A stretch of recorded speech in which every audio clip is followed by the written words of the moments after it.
Our presenter tonight works part-time at the Henry Ford Museum and volunteers at the Michigan Flight Museum. He has written 2 books and may write a 3rd book about the history of Willow Run. His work has been published in Michigan History, Vietnam, and Aviation History magazines.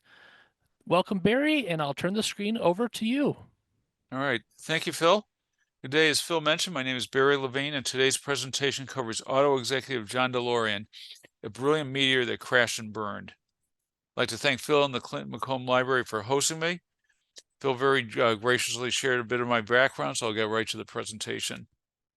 For the record, in high school, I drove my mom's 1968 Plymouth Valiant. It was not a speed machine, so DeLorean is a welcome contrast.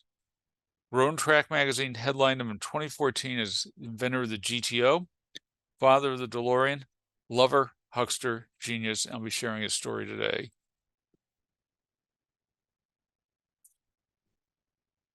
Thanks are owed to many, as you can see. The photo shows John DeLorean with Debbie Reynolds at the wheel of a GTO.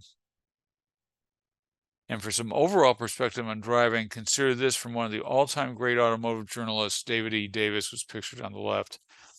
Will a fast drive on an open road in an open car lift your heart and light your dreams? Of course it will. Open cars remind us that the people who designed, built, and drove them were heroes. And as we'll see, DeLorean was much more good and bad than just the GTO. DeLorean was born in Detroit in 1925. In fact, he would have turned 100 this month. I forget his exact birth date. His father, Zachary, had various factory jobs, but struggled with alcohol and anger management. His mother, Catherine, worked jobs such as in tool assembly. His parents had a difficult relationship.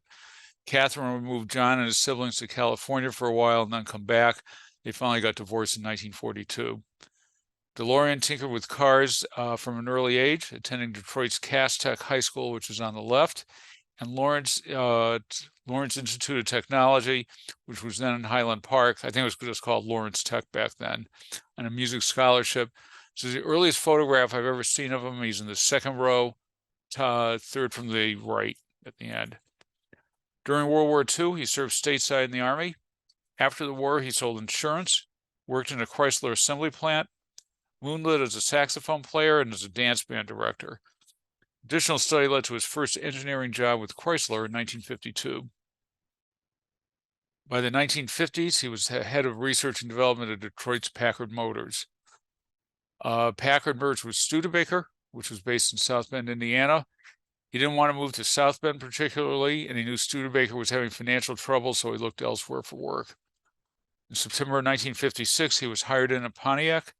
General Motors recognized his talents and named him head of advanced engineering a year later, and he soon became chief engineer. Meanwhile, a bit of Pontiac's history is needed for context. The 19th century Pontiac Buggy Company became Oakland Motor Car, which was then acquired by General Motors in 1909. In 1926, Oakland introduced Pontiac cars, which were very popular. Oaklands were discontinued by 1931. The Pontiac assembly plant was built in 1927 between Baldwin and Joslin Avenue in Pontiac. Excuse me. Built out to almost 4 million square feet of space and a wide range of vehicles produced. Here's a look at the assembly line in 1939. During the war, the plant produced armaments such as anti-aircraft cannon and aerial torpedoes and earned several Army Navy Excellence Awards. Of course, the government essentially told all 3 of the domestic car makers, stop building cars, you guys are going to be making war munitions, and that's exactly what they did.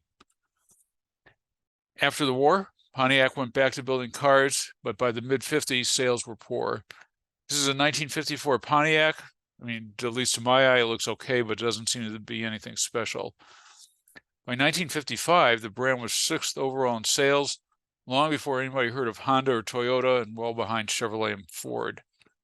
In DeLorean's view, previous management was old, its products were dull, and therefore not accepted by the public. That led to rumors that Pontiac would be closed or merged with another general division. Change was needed and was on the way. As in any company, no one operates in a vacuum. DeLorean's success was helped by many people, the right set of economic circumstances, some brilliant marketing, and the men and women on the assembly line. Says Pontiac Division President Bunky Knudsen, he wanted to attract younger customers. Knutson's father was Bill Knutson, legend of Ford, General Motors, and then a production czar in World War II. So he played a pivotal role in our domestic effort here to produce goods and munitions for our men and women in the service.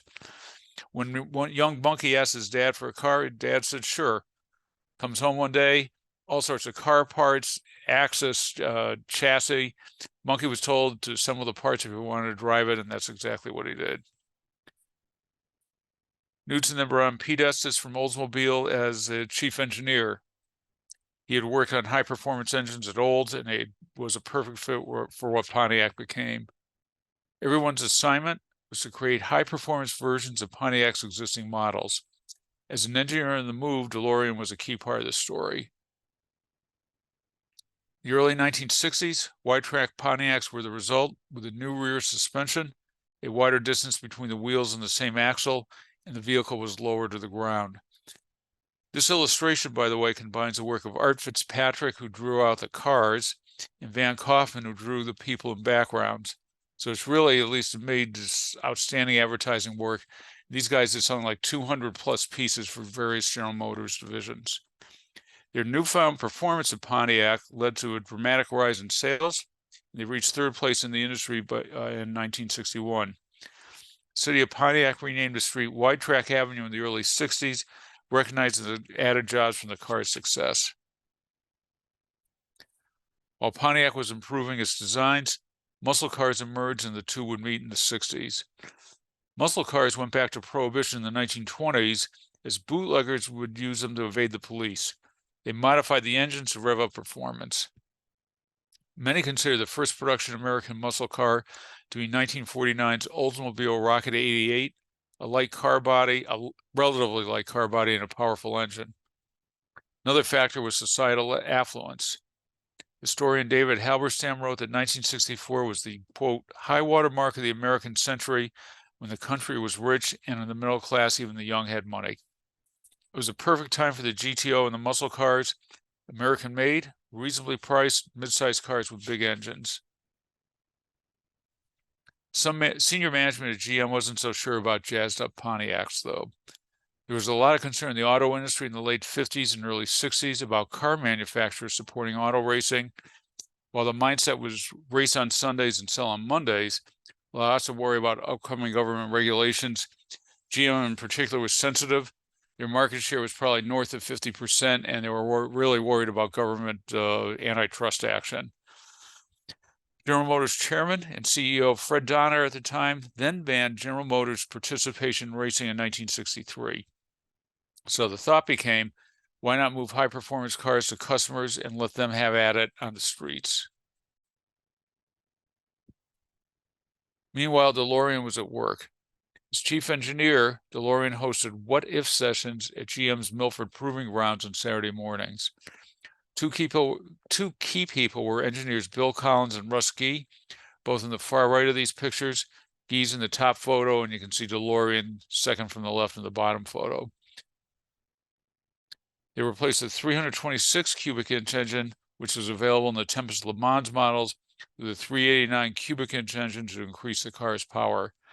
The 389 put out 325 horsepower, which was a big increase from smaller engines.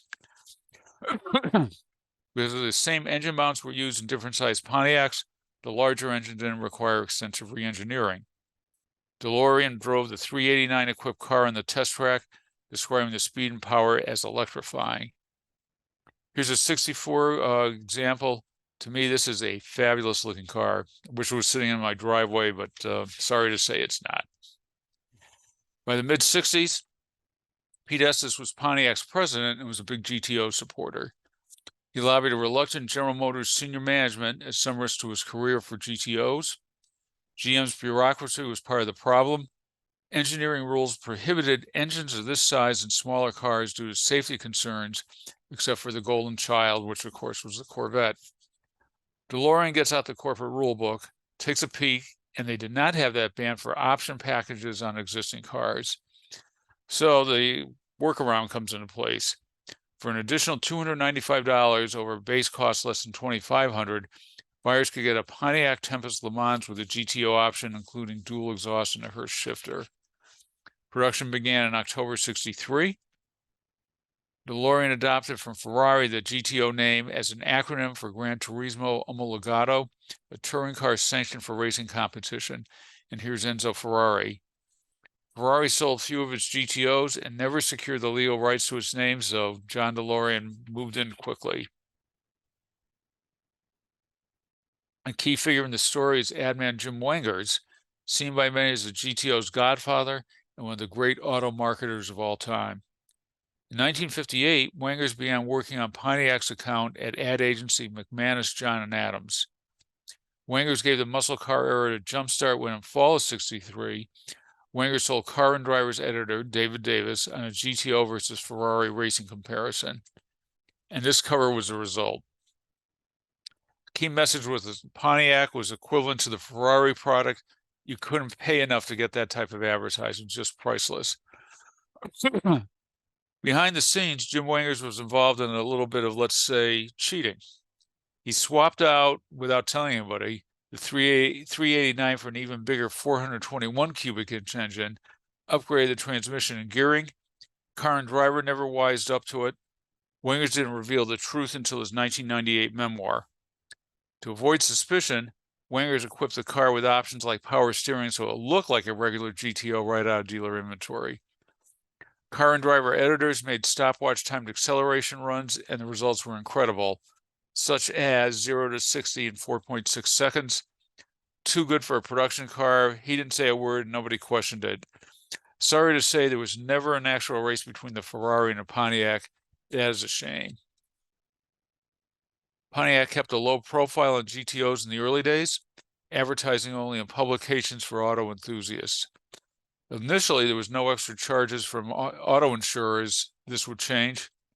Wengers saw DeLorean as a consummate marketer. He understood trends, what people would be looking for, and was able to deliver the right product at the right time. Here's some of the ads and product placement. If you grew up like me in the 60s, you'll recognize these pretty quickly. Here's actress Barbara Feldon, who was the star of the TV series Get Smart as Agent 99, pitching a GTO Tiger cars. Product placement included GTO use in I Dream of Jeannie with Larry Hagman and Barbara Eden. That's Hagman. You can't really see him clearly behind the wheel of that GTO on the left. Here from My Three Sons is William Demarest and Don Grady, with Grady at the wheel of a hopped-up GTO here. 1968 saw this sharp ad. You can see from the caption on the bottom right, get one before you're too old to understand who it's appealing to. I'm sure you're all familiar with Woodward Avenue. For a while, this GTO billboard appeared on Woodward, and some thought it promoted drag racing. You can see what's on the bottom here, a great one by Pontiac. You know the rest of the story. Local community leaders complained to General Motors, and then the sign came down. There was racing on Woodward Avenue known as Woodwarding from 10 Mile to Square Lake Road in Oakland County. Excuse me. Woodward's 8 lanes were ideal for cruising, with plenty of fast food restaurants and cheap motel rooms at $10 a night, no questions asked. Posted speed limit never topped 55 miles an hour, where you'd have hot rodders and local engineers testing their vehicles at night. Try to look it up. I never could find if John DeLorean actually took a GTO one night and drove it around. I'd like to think he did, but I've never seen it in print. You might also remember well-known Woodward establishments, including the Totem Pole. This painting was by an auto artist named Bruce Kaiser. Lifelong love of auto racing, and he's done some great stuff. You can find him on his website if you're looking for a gift for a birthday or anniversary or something. Terrific. GTOs made it a popular culture. This is from a Tennessee high school kid named John Wilkin. I think he's one of these 4 guys, but I couldn't tell you which one. He wrote the lyrics to the pop hit GTO when he was bored in class and drafted the lyrics out. As luck would have it, his mother was in Nashville's music business, and she arranged for recording sessions with some session musicians on hand. Group became Ronnie and the Daytonas. Song reached number 4 in record sales in late '64 with these lyrics: "I will spare you my singing. Little GTO, you're really looking fine. 3 deuces and a 4-speed and a 389. The 3 deuces are 3 2-barrel carburetors. Pontiac distributed thousands of these records to dealers. GTO sales were hot. Some in Pontiac expected weak sales, but in less than 30 days, they had orders for 15,000 cars with a GTO option, way ahead of the initial estimate of 5,000 sales. Sold 84,000 cars by 66. When the model officially became the GTO, over 500,000 units in total during its production run. Car and Driver wrote, Pontiac, God love them, came out with the best American car we have ever driven and one of the 5 or 6 best in the world for the enthusiast driver. You can see DeLorean riding the wave here. Whatever the vehicle, the cars didn't appear by magic. The men and women of the UAW got these cars built in Pontiac, Michigan, and other U.S. and overseas plants. I could not find any info about DeLorean's relations with the UAW and people on the line. Back in the day, the plants weren't air conditioned, OSHA didn't exist, so it was some very physically demanding work. This is an undated Russell Marshall photo, shows a late shift arriving at Pontiac assembly. Marshall had a great body of work as an auto industry photographer. The black and white photos really capture the mood of these guys coming in. It's 10, 11 o'clock at night or whatever, and they got 8 hours ahead of them. An oral history of life at Pontiac was told by line worker Carl Papke. This is him later in his life. He recalled that starting pay was $2.73 an hour in the early 60s. He grew up in the Thumb, moved to Pontiac when he started working at the plant, and he stayed in a boarding house. Paid $7 a week for room and board. He would then walk to Pontiac's only McDonald's at that time to eat. 73 cents a night, Papke could get dinner, 2 burgers, a shake, and French fries. That pretty modest lifestyle enabled him to save $75 a week, which went towards a down payment on his new GTO. Papke recalled that maximum production level was 80 cars an hour, so you had 45 seconds after you did your job before the next car came down. You got to do the same job all over again. Everyone wanted to get done quickly so they could stand around and light their cigarette or drink their coffee before the next car got there. If a worker's car was scheduled to be built during his or her shift, they had time off to watch their car coming down the line. One of his jobs was driving cars out the rear of one of the buildings at the plant. He'd take a GTO and hammer each of them from the plant's back end down a half-mile of private blacktop. No worries about the Pontiac Police Department being on hand. The combined efforts of so many led to this extraordinary success. These cars were sometimes called the Great One or the GOAT as a play on the GTO acronym. It was 1968's Motor Trend Car of the Year. 1969, DeLorean had a very high-performance GTO model developed nicknamed the Judge. A takeoff on Rowan and Martin's laughing comedy bit, Here Comes the Judge with Sammy Davis Jr. Given all the success of the GTO, other companies launched their own muscle cars, reducing GTO sales. A fellow named Jack Smith was a Plymouth manager during the 60s. He helped launch the Roadrunner in 1968, including its name. A fellow named product analyst at Plymouth named Gordon Cherry thought of using the Roadrunner cartoon image, as you can see in the ad on the right, from watching the bird on Saturday mornings with his kids. Chrysler approved the idea. Smith secured the right to use the Roadrunner character from Warner Brothers for $50,000. Another $10,000 was spent creating the car horn that goes beep beep. Just me being me, I couldn't resist adding Wile E. Coyote. Sorry to say he's not part of the John DeLorean story, but I watched a lot of those on Saturday mornings back in the 60s, just saying. However, challenges were emerging in addition to the competition. Auto insurance companies noted the increased hazard in high-performance cars, raising premiums to reflect the risk. By 1969, some insurers were charging $1,000 a year for a car that's stickered for about $3,600, just not a good economic proposition. Rising gas prices further limited the appeal of high-horsepower cars. Environmental rules on auto emissions and the resulting no-lead gas led to diminished engine performance. GTO sales began declining. Fewer than 11,000 were sold by 1971, and the last GTOs came off the line at Willow Run Assembly here in Ypsi and in a plant in Van Nuys, California. I've researched it. I can't find any evidence of a ceremony for the last GTO off the line at Willow Run. If DeLorean did nothing else in the auto world, GTOs would be a fantastic legacy. He was involved in many other projects. In the early 60s, he decided he wanted to build a sports car, something that seemed to be a lifetime obsession for him. Direct contravention of GM corporate policy, which placed Corvettes on an untouchable pedestal, DeLorean ordered the development of a sports car prototype dubbed XP833, XP standing for Experimental Pontiac. Proposed model was nicknamed the Banshee. Many believe it was inspired by an earlier Corvair Monza GT design.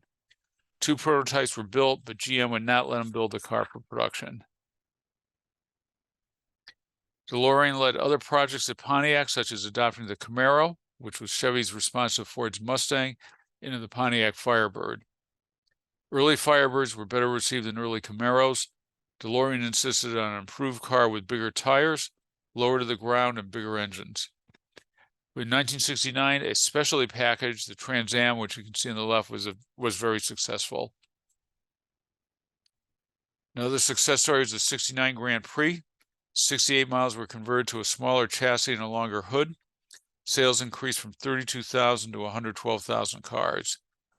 Wanger's view, it was John DeLorean's concept to capture the spirit and essence of the 1930s Duesenbergs. For any gearheads here on the call, Pontiac DeLorean was essential in creating Pontiac's overhead cam 6 engine, vehicles used on vehicles such as the Tempest. In the view of OHC6.com, this was the most sophisticated engine ever produced by General Motors. It was lighter and more powerful than similar engines. DeLorean received patents for power steering, door mounts, engine components, and upgrades such as concealed windshield wipers and Enduro bumpers. Those bumpers are hard plastic on a metal base, giving designers many more options for design and color. Bunky Knudsen described him as a fantastic product man and marketing analyst and one of the best engineers I know. DeLorean was named to the top job at Pontiac in 1965. He was the youngest division head at General Motors and making more than $200,000 a year. It was at this juncture that DeLorean's persona began changing, and not for the better. Newsweek reported he transformed himself from a button-down conformist to a vain middle-aged clothes horse. Lost 60 pounds, began lifting weights, and started wearing turtlenecks and tight-fitting suits. He dyed his hair and had facial work done, had a chin implant that you can see here, although his story was he was an auto accident, very unlikely. February of 69, he was golfing in California, summoned to a phone call and told he was being promoted as Chevy's general manager. Once at Chevy, he dove into all aspects of the business with his priority to increase Chevy's declining market share. He provided more freedom of action for vehicle engineering and styling. He inherited the Chevy Vega program and its numerous problems. He hired additional quality inspectors and added a computerized quality control system, saying the Vega is going to be built at a quality level that has never been attained before in a manufacturing operation in this country. Sorry to say that failed. There were many problems with the car's design. Labor relations at the Lordstown, Ohio plant was terrible between the company and the workers, so there were just problems that could not be overcome. Vega was Motor Trend Car of the Year in 71, but recalls, declining sales doomed it and was discontinued in the late 70s. Notwithstanding those problems, Chevy became the first automotive nameplate to sell more than 3 million vehicles in a single year, that being 1972. It was a major milestone, and in October of that year, DeLorean was promoted to group vice president in charge of GM's entire car and truck business, a potential stepping stone to Chevy's presidency. And this is the old General Motors headquarters on Grand Boulevard. Many at GM were getting concerned about his lifestyle, as well as leaks to the media with unflattering information about the company, likely sourced to John DeLorean. So he's preparing to give a speech in November of 72 to a gathering of GM's top managers at Greenbrier, West Virginia. Goal of those meetings was to have managers talk about needed internal changes and new perspectives in some level of confidentiality. He was asked to speak about product quality. The public relations people toned down his earlier drafts, which were very critical. He went on to say in his talk that GM was spending $500 million a year in warranty repairs, an enormous sum in the early 70s. He wrote, "Poor quality threatens to destroy us. Every defect, every call only diminishes the credibility of whatever advertising we do. None of this was intended for the public, but was leaked to the media and was printed in the Detroit News in November 1972. Many thought John DeLorean was the source." No surprise, the company was not very happy, and they disputed the comments, but so what? It was done. Meanwhile, his personal life was unhelpful. Married his first wife, Elizabeth Higgins, in 1954. They were divorced in 1968. One of her contributions was Verduro Green as a Pontiac color option. First appeared on a 67 Firebird, and you can see it there in a GTO. She sees a green ashtray at a party, loved the color, borrows the ashtray, and she gave it to John and suggests using the color. He sent it out to Pittsburgh Paint, which was a GM supplier, and you can see on the right what it looks like. Mrs. DeLorean number 2 was Kelly Harmon, who was daughter of U of M football star and Heisman winner Tom Harmon. They got married in 1969 when she was 21 and he was 23 years older. Not the profile of a typical General Motors executive's wife. That marriage lasted until 1973. He's a swinger for a while, then he marries actress and model Christina Ferrar, who was 25 years younger than him after the second divorce, and here they are out for a night in the town. So he resigns from General Motors in May of 73. Exact details have never been disclosed. He might have been fired. He might have quit, might have been mutual agreement. Anyhow, the drama had just begun for John DeLorean.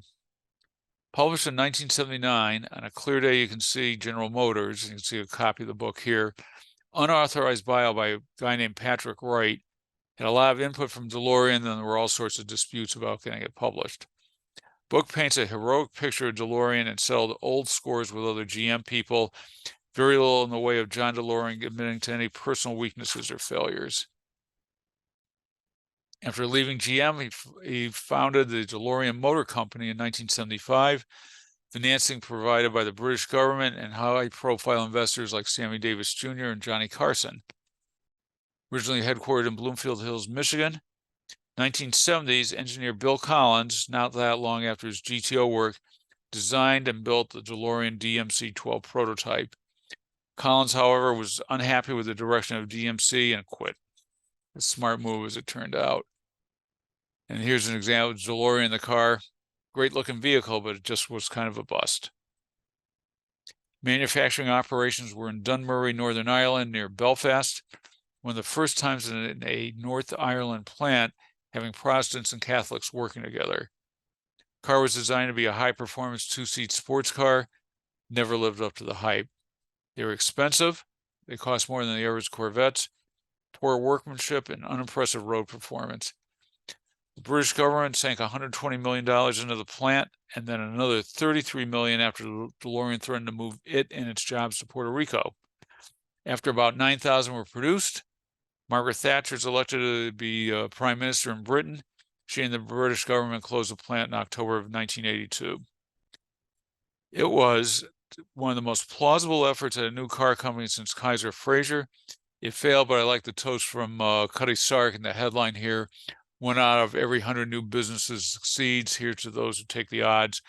About 6,700 of these things were sold in the U.S., and 6,500 were about 6,500 remain, so it's pretty good longevity. Now things are really spiraling out of control. He was arrested in 1982 for drug trafficking. According to a government sting operation, he was planning to use ill-begotten funds from a cocaine sale to support his car company. He's jailed for 10 days. Met a guard who was studying to be a missionary, and he begins attending Bible study classes and becomes a born-again Christian. His defense said DeLorean made bad decisions to save his founder and company by the drug deal. Only agreed to the scheme after government agents enticed him into the crime. High publicity trial. He was acquitted in 1984, as jurors thought he was entrapped and thus know beyond a reasonable doubt. He's not done with the legal system. He's charged with tax evasion and loan fraud to the tune of $8.5 million. Ultimately acquitted of all charges in federal court in 1986. Defense argued that funds were loans from an investor who had, by this time, had conveniently died. He was now bankrupt from all the legal fees. At his big estate in New Jersey, It was sold and then resold, and it was ultimately developed by Donald Trump into the Trump National Golf Course. His final years ended up pretty quietly. Gets divorced from Christina Ferrara in 1985. Presumably she had enough of this nonsense. He married somebody named Sally Baldwin in 2002. Never could find a picture of her, and there was some scuttlebutt on the internet last year that there never was an actual marriage certificate anybody could find, so who knows. Passed away in 2005. He's buried in Troy. You can see his grave marker here. A New York Times obituary read, in his casket, he was dressed in a black motorcycle jacket, blue jeans, and a denim shirt, and a pair of shades was tucked into the zipper. His grave marker is very modest. His impact was enormous. If he did nothing else other than the GTO, he would have been a hero. Auto writer David Davis noted in 1975 that driving a GTO felt like losing your virginity, going into combat, and having your first beer in about 7 seconds. Leighton Paul Ingrassia wrote in his book, Engines of Change. It's an excellent book, by the way. I'd recommend it to anybody interested in the auto industry, about GTOs being one of the 15 most impactful cars in U.S. auto history in terms of its societal impact. This vehicle may be the most valuable GTO of all. It's finished in a color called Orbit Orange. It's one of 7 1970 Judge convertibles with a very high performance engine and an automatic transmission package. One sold for $1.1 million in 2023. The name of the buyer isn't available. It's not publicly available. Be assured it wasn't me. It is well outside my price range. Pontiac tried to capture the magic again with the GTO name in 2004. They converted an Australian-built Holden Monaro into rebadged GTOs. Many prospective shoppers dismissed these cars.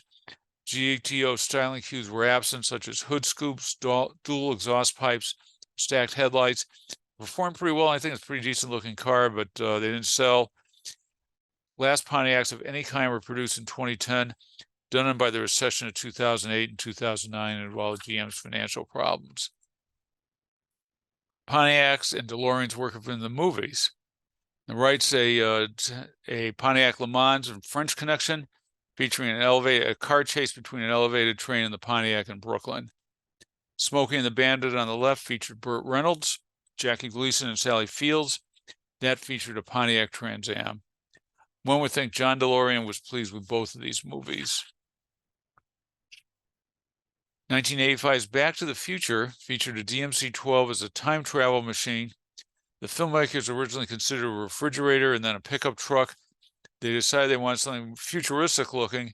Thus, the DMC-12 returns, providing a measure of redemption for both for the car itself and for John DeLorean. The movie Framing John DeLorean came out in 2019 with Alec Baldwin's DeLorean. We really liked it here. I live in Canton. We watched it on one of the streaming services. Really very entertaining movie. DeLorean led the kind of life no one would believe in a fictional character. The highs were too high, the lows were too low. How do you film such a story? Baldwin says as he was preparing for the role, every day I think about who DeLorean is, and every day I have a different answer. Part of the film highlighted the toll DeLorean's problems took on his family. Daughter Catherine talked about the shame and embarrassment, her parents' divorce, losing everything, jokes about cocaine. She was a teenage kid, couldn't have been easy. She went to counseling to deal with all this. She and her dad reconcile.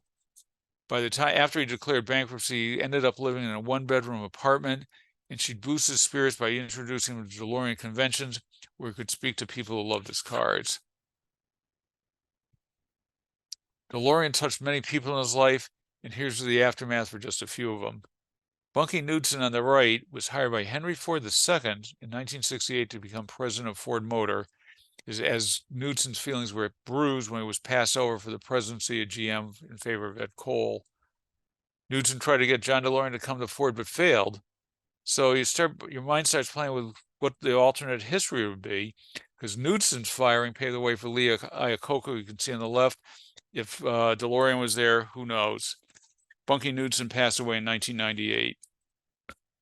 Engineer Bill Collins died in 2023. He was age 91.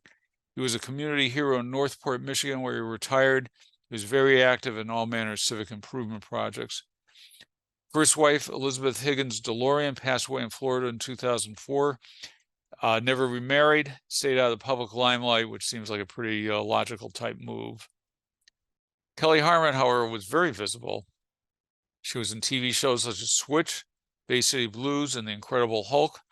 Remarried in 1984 and did ads for Detroit's WRIF radio station. Christina Ferrar co-hosted programs such as AM Los Angeles, which for a time was a top-rated morning show in LA. Auto worker Carl Papke passed away in 2020 from COVID. He ended up at DTE after he left Pontiac and spent most of his working career there. He was interviewed in 1991, and he talked about owning 5 GTOs, saying he never lost his love for those cars. It never left, it never wavered, and he never quit looking at an auto swapper looking for a dirt cheap 64 that he could afford to buy. And be assured that Mr. Papke is not the only person who thinks along those lines.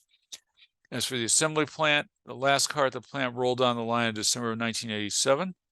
Between 94 and 98, the main complex with multiple plants was demolished, and part of it became a post office distribution center, so kind of a sad ending. Locally, here's a love story that had a helping hand from none other than John DeLorean. The kid on the top left is named Dave Slack. That's his girlfriend at the time, Patty, in high school. They were boyfriend, girlfriend. Dave had a 66 GTO, so they'd ride around. First boyfriend and girlfriend each of them had. Her family then moves away from Detroit, and that was that until 50 years later, she found Dave on Facebook. Next thing you know, they got married. They go out and buy a 66 GTO, and they drove into the 2018 Dream Cruise, and they were profiled on Detroit's Channel 7. The Dream Cruise, which you can see on the right, started as a small fundraiser to raise money for a soccer field in Ferndale. Now draws over 1 million people a year and about 40,000 classic cars every year.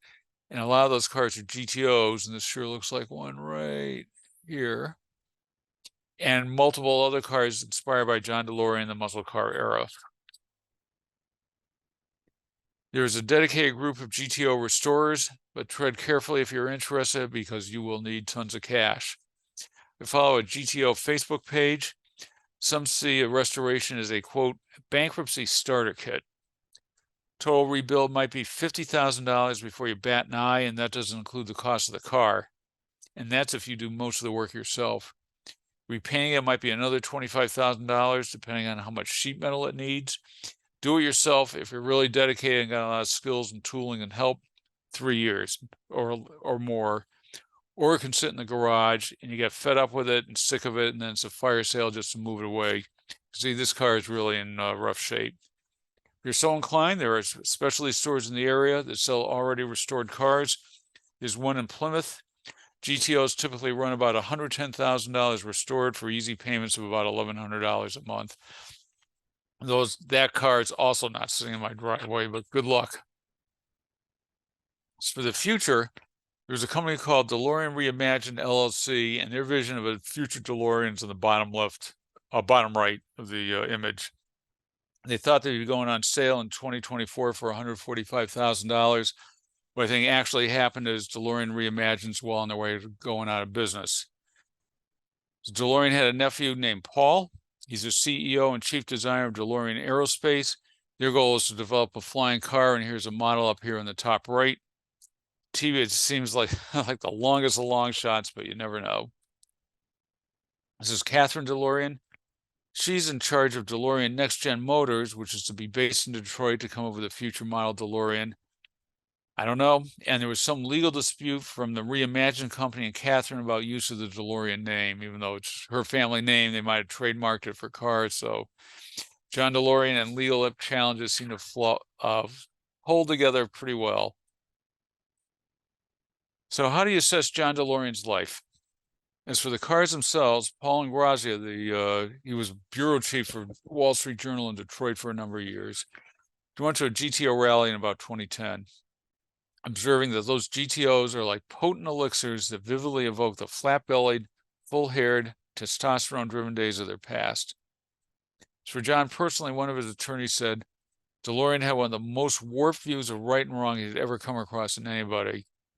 In better light, Jim Wangers commented, DeLorean was a complete car guy, best general manager any GM division ever had. And automotive journalist Paul Zazarine wrote, DeLorean energized Pontiac with his youth, his leadership, and his vision, regardless of his faults and how his genius was dashed in scandal and corruptions. So no news that GM had its struggles in the latter part of the 20th and into the 21st century. And it makes you wonder, suppose DeLorean was able to curb his personal excesses and appetites and focus his talent and energy on what he did at Pontiac for GM as a whole, leading the charge for new exciting cars. How that would have played out for GM, we'll never know, but it's interesting to think about. So thanks for your time tonight. Thank you so much for sharing your time and expertise with us. And yeah, watch for this program soon on YouTube, everybody. Good night. All right. Thanks a lot. Have a good night.